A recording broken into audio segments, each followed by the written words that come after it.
Bonjour et bienvenue chez Cycle JV Fenioux. Nous allons aujourd'hui découvrir le WOW 2014. Il remplace l'ancien modèle et laisse place à de nombreuses améliorations. Développé par le constructeur tchèque Katanga, le WOW 2014 conserve son design habituel avec sa ligne sportive et agressive d'origine belge. Le changement radical vise la carrosserie. Auparavant peinte après le démoulage, c'est aujourd'hui un gel coat qui assure un état de surface régulier et sans défaut. Les nouveautés portent sur l'esthétique et les procédés de construction. Cela ne se voit pas au premier regard, mais c'est en soulevant le capot que les nouveautés se dévoilent. Le toit et l'habitacle ont été particulièrement travaillés. Le toit bascule sur une charnière en aluminium qui se démonte d'un simple geste. Un retour en composite se glisse dans la gouttière du tableau de bord pour assurer une étanchéité parfaite. En mode cabriolet, on aperçoit rapidement les bordures en U faisant le tour de l'îloir. Cela améliore davantage l'esthétique. Rappelons-le, sur l'ancien WOW, ces bordures étaient formées à l'aide d'un petit boudin ajouté lors du moulage. Le tableau de bord est élargi sur les côtés pour empêcher définitivement toute entrée d'eau. Le second grand changement est la disparition de tous les renforts qui quadrillaient le fond du WOW. C'est maintenant des pièces en carbone apportées après le moulage qui donnent la rigidité là où elle est indispensable. La transmission et la mécanique de direction sont complètement protégées. Un carter placé dessous le siège protège la roulette de chaîne. On peut maintenant profiter pleinement de cet espace pour y mettre des affaires. Les commandes de direction sont cachées sous la traverse sur laquelle il faut désormais poser le pied pour entrer à bord. Une fois aux commandes, on constate avec plaisir que le compteur est placé en face du visage, ce qui permet une lecture rapide et facile sans quitter la route du regard. Les rétroviseurs du WOW 2014 sont d'origine équipés de coquilles. Celles-ci sont fixes et indépendantes du réglage des miroirs. En option, il est possible d'ajouter des répétiteurs de clignotants ainsi qu'un éclairage de jour. Le WOW est livré en standard avec des pédales SPD réversibles et des manivelles à deux tailles, 170 et 155 mm. Le modèle ici présent a reçu quelques options. La version tout carbone qui allège le vélo mobile d'environ 2 kg et rigidifie l'ensemble. La queue à l'arrière plus longue et plus aérodynamique qui change aussi un petit peu l'esthétique du véhicule. Mais bon, peu importe, faisons un essai sur la route, ce sera bien plus intéressant.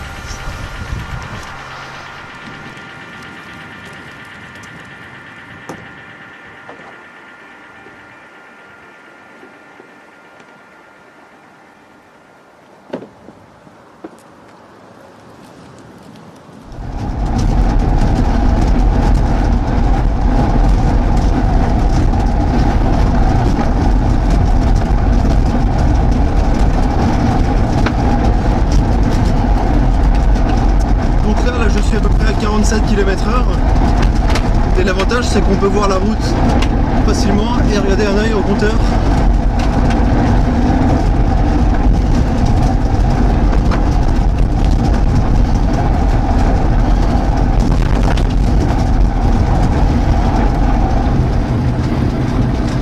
Alors, le détail qui saute tout de suite aux yeux, ou plutôt aux oreilles, c'est le silence à bord du nouveau WOW. Malgré la version carbone de ce modèle d'essai, il n'y a que très peu de résonance.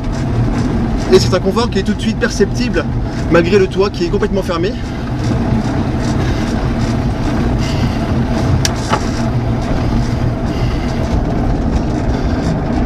Le mécanisme d'ouverture de la visière a également changé. Il n'y a plus que deux molettes à l'avant qui permettent d'ouvrir et de fermer la visière. À l'arrière, c'est un axe fixe qui ne bouge pas. Donc là, on peut faire un essai par exemple.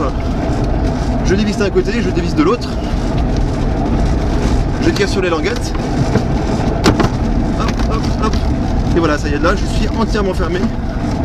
Et je n'ai pas besoin de gérer l'arrière de la visière. Alors qu'avant, il y avait 4 molettes à dévisser. Et effectivement, ça prenait un peu de temps. Il fallait le faire dans des conditions assez calmes autour de nous. On peut aussi constater que le bord de la visière maintenant a un joint en caoutchouc qui permet d'éviter que les vibrations fassent un claquement de la visière en plastique sur le composite. Et ça se ressent tout de suite parce que là, j'ai beau essayer de faire claquer la visière, il n'y a pas de bruit parasite désagréable. Et donc comme le toit est monté sur des aimants, il n'y a plus besoin de défaire, de déverrouiller un velcro ou un élastique ou quoi que ce soit.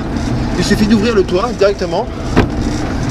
Les aimants le maintiennent fermement fermé. Donc là, je peux essayer d'ouvrir, ça ne bougera pas. Par contre, si je fais bien sur les côtés, clac,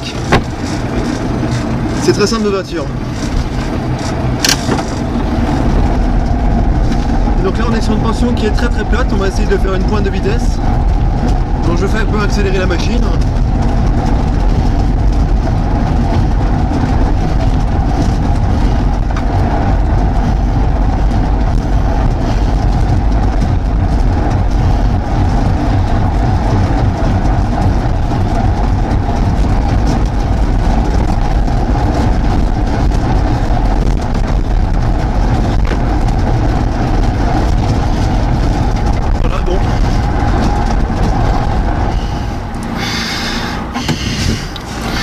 Et donc la nouvelle transmission du WOW n'a pas beaucoup changé. Ce qu'il y a, c'est qu'il y a beaucoup plus de rigidité entre les deux roulettes qui sont sous le siège.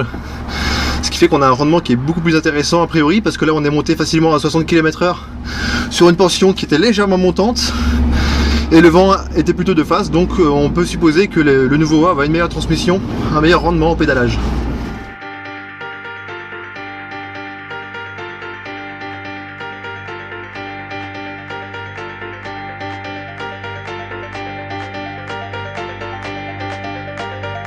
Le constructeur propose plusieurs choix de motorisation qui varient selon le carburant utilisé. La motorisation économique à l'eau développe une puissance moyenne de 300 watts pour une consommation de 2 litres au 100 km. La motorisation intermédiaire au pastis permet des pics de puissance à 800 watts. Attendez-vous à une consommation de 3 litres de petit jaune pour 100 km.